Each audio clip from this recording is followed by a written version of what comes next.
Hello and welcome back to Digital Asset Daily. Good morning, good afternoon, or good evening, wherever you are in your corner of the world. I want to get into a few articles that I think are very exciting, especially knowing that we're at the beginning of the next bull run and we notice the assets are getting a little bit anxious and jumping around and getting us excited as well. Let's dive right in. The 2-second block times are possible and revolutionary, straight from NASDAQ. So distributed ledgers are entering its second decade of existence and may grow to 40 billion by 2025 by some estimates, according to a 2020 Deloitte survey. 55% of business executives say blockchain is a critical technology, and among their organization's top 5 strategic priorities, and individuals and organizations and institutions are gravitating towards projects that possess pragmatic utility versus those that are promising but theoretical in application. So mainstream adoption, however, requires long-term planning. Companies like Walmart, IBM, and Samsung have implemented processes that vastly improve security and transparency in record keeping. These new practices replace slow manual processes and strengthen traceability of goods. And further along into the article, the blockchain bloat in the beginning, developers focus on technologies, decentralization, and superior ability to secure transactions and finance applications, and it solved a token's double spending problem that proved elusive for decades. But then jumping down into the achieving high performance and reliability of that, the top 3 use cases for organizations are data validation at 43%, data access and sharing at 40%, identity protection at 39%, adoption rates are highest in tech and media at 49%, energy 43%, and manufacturing 43%. So now moving down into the blockchain trilemma and bloat. So regarding the trilemma between scalability, decentralization, and security, other projects that use delegated proof of stake, the DPoS, such as EOS and Tron, sacrifice both decentralization and security. And remember, EOS was also one that was labeled security, paid a fine, and began moving on right away. So this is done to achieve scalability by increasing transactions per second and by making transaction confirmations much faster. So sharding has been commonly acknowledged as the best solution to achieve blockchain scalability because it increases the TPS and requires less storage for nodes. Sharding solves blockchain bloat without sacrificing too much on decentralization and security. So now getting into a competitive marketplace, instant confirmations are critical for adoption because, as mentioned above, decentralized innovations compete with traditional solutions in a hyper-competitive marketplace. There is compelling demand for high throughput and low latency networks. And again, this is directly from NASDAQ, so I think that was a great article. But I just wanted to point out that even NASDAQ is now stating 2-second block times are possible and revolutionary. And then we get into some of this channel's favorites. We have Stellar Lumens, principal EU anchor Tempo, made payments between Nigeria and Europe easier in 2020. And I'm not sure if we had discussed this one, so either which way, I wanted to make sure that we at least covered it so we had it on video for this channel.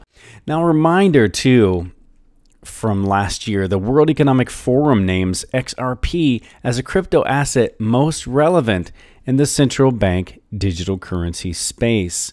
So the World Economic Forum, WEF, is looking at Ripple's native currency XRP as the most relevant cryptocurrency in the emerging central bank digital currency space.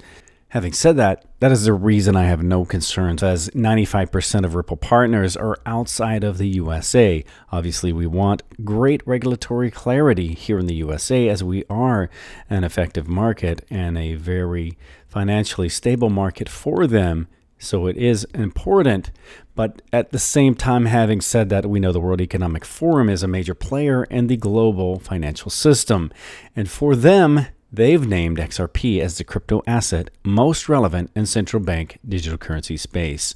That is a great deal of where I get my confidence aside of Ripple team, its project, and the asset itself. So Flare Networks to bring smart contracts to Litecoin. If we get into the article just a little bit, the Flare Network announced today that they will be integrating Litecoin ahead of the Flare Network launch in Q2.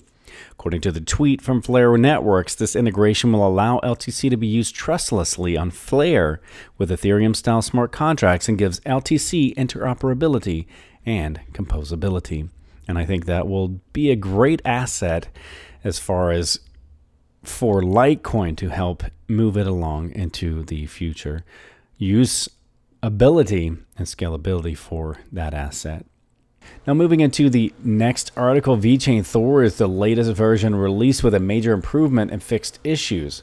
So as a recent report, it is the latest version of Vechain Thor has been released with major improvements and fixed issues. And this update was shared a couple of hours ago by Vechain Dev, a channel that reports development activity on the Vechain developers community. So according to the report, the newly released version comes with the improvement in the functionality of the bloom filter and fixes related to issues that arise in the course of building on ARM 6.4 architecture. So the new version is available for download on GitHub.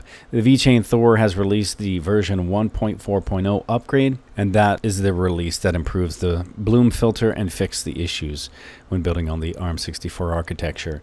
And that's wink, Apple, Silicon, wink. Please upgrade ASAP, Vechain Dev reported. And into the next thing, here's something I want to discuss. Because we had a recent discussion on Twitter, and I guess a lot of people don't realize how, let's just say how Pundi is set up, how it's connected, how it works, and its intent. And here's just the simple way I'm going to explain it. Okay, going into a thread from China, this is what China's digital fiat currency, DCEP or ECNY, looks like in a real-world use. Here's their card. You pay for your items here, your coffee, your groceries, your food, etc. Swipe it here on this little POS. And then what's going on? How does the DCEP work? The DCEP is the digital version of the yuan, China's physical currency. And the DCEP as a digital unit resides in digital wallets, which you're all familiar with as digital currencies.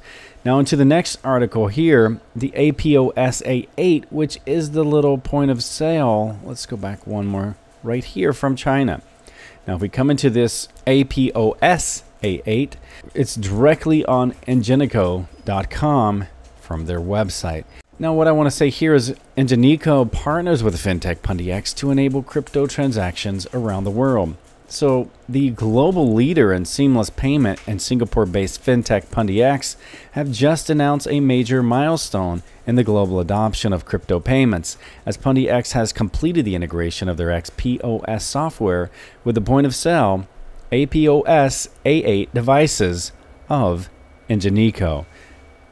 I say that's pretty massive. And then what did we see last night? We saw Pundix at over 250% gains and still holding steady currently at over 120%. So again, guys, that to me is extremely bullish. Just want to share with that because you know what's going on with China, how fast they're growing in this digital asset and crypto world with the blockchain, the DLT, with their currency, with all of the expansion they're doing. So having said that, guys, I'm very bullish, as it's for me was a long-term hold, but it's exciting to see it jump to life in such a major leap. Remember, guys, this is not financial advice. It's for entertainment purposes only. But before I go, I want to leave you with a final thought. It's very simple, but as the FUD increases and the time grows near, remember why you started. Much love. We'll catch you in the next one.